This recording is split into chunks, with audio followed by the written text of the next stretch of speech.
ஆண்டின் பொதுக்காலம் 27வது வாரம் வெள்ளிக்கிழமை. இயேசுவும் பெயல்செபூலும்.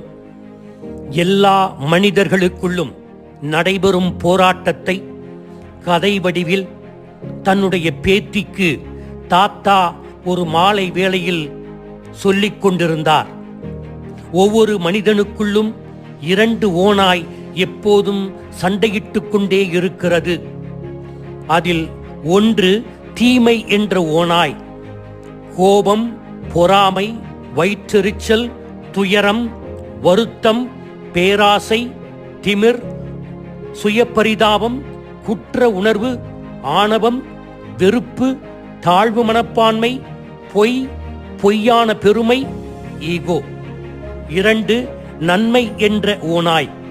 மகிழ்ச்சி, அமைதி, அன்பு, நம்பிக்கை, கனிவு, பணிவு, பரிவு, தாராள மனம், உண்மை, இரக்கம், எதிர்நோக்கு.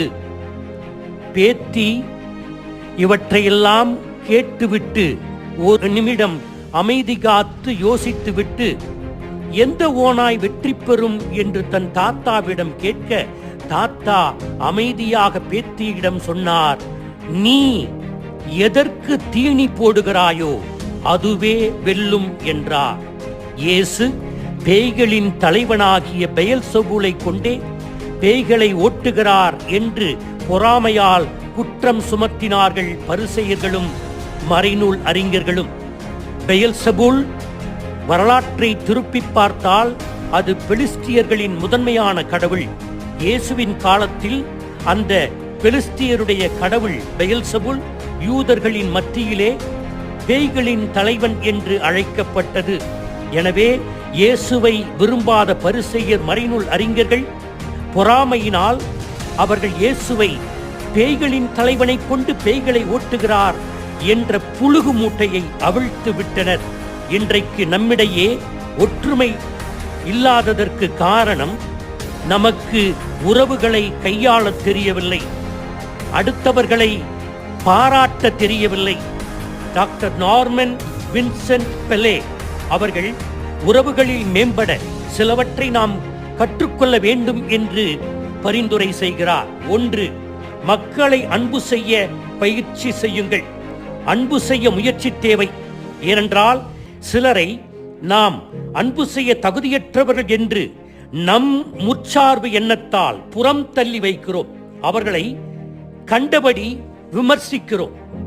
யார் ஒருவர் அப்படிப்பட்டவரை அறிய கற்றுக்கொள்கிறாரோ அவரிடமும் அன்பான குணங்கள் இருப்பதை கண்டுணர முடியும், அவரை அன்பு செய்ய முடியும். 2, அடுத்தவரிடம் பாராட்ட என்ன இருக்கிறது என்பதை கண்டறிய முயலுங்கள். பிறகு அதனை பழக்கமாக்கிக் கொள்ளுங்கள். 3, அடுத்தவரை நம்ப பயிற்சி எடுங்கள். நாம் அவரை உண்மையாகவே நம்புகிறோம் என்பதை செயல்களில் வெளிப்படுத்துங்கள். அப்படி நம்பிக் கொடுக்கும் வேளைகளில் சிலர் தோல்வியுற்றாலும் நாம் அவர்கள் மேல் இருக்கின்ற மரியாதையை இன்னும் கூட குறைக்கவில்லை என்பதை பார்க்கின்ற போது அவர்களுக்கு நம்மேல் இருக்கின்ற மதிப்பு இன்னும் அதிகமாகும்.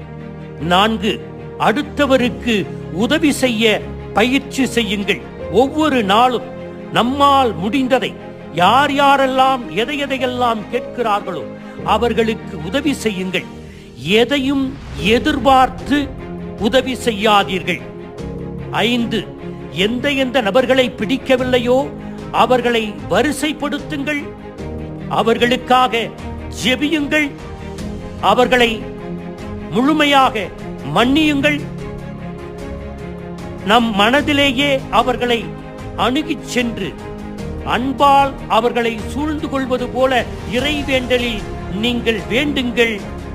அதனுடைய ஆச்சரியத்தை நீங்கள் காண்பீர்கள். 6, ஒருவரை பாராட்ட வாய்ப்புகளை தேடுங்கள்.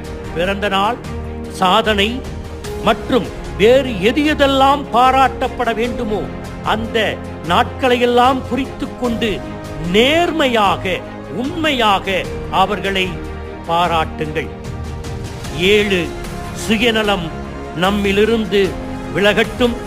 அடுத்திருப்பவரை நம்மை விட நன்றாக செய்கிறார் என்றால் அவரை அங்கீகரிக்க வேண்டும்.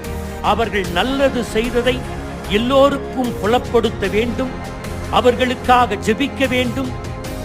இப்படி செய்கின்ற போது நாம் நம் உள்ளத்தில் இருக்கின்ற நல்ல ஓநாய்க்கு தீனி போடுகிறோம் என்பதை உணர்வோம். ஆமீன்.